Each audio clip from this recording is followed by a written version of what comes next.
فإن اللہ ينزل فیہا، فرمایا بے شک اس میں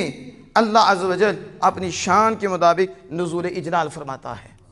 اللہ عز و جل کرم فرماتا ہے، مہربانی فرماتا ہے، اور یہ اس کی مہربانی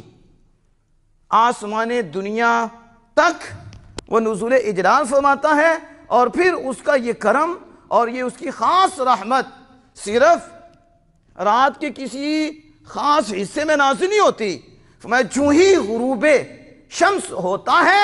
اللہ سبحانہ کی طرف سے کرم کی بارش شروع ہوتی ہے، پھر یہ لگاتار مسلسل رہتی ہیں حتیٰ کہ طلوع فجر ہو جاتی ہے،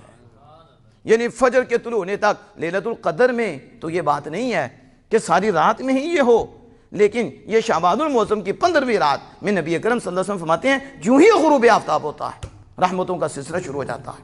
خاص کرم شروع ہو جاتے ہیں، اور اللہ عز و جل ندا فرماتا ہے اور آواز آتی ہے کوئی بخشش طلب کرنے والا، ہے کوئی میں اسے بخش دوں، ہے کوئی رزق کا طالب میں اس کو رزق دوں، فارزقہ میں اس کو رزق دوں، الا من مبتلا ہے کوئی مصیبت زدہ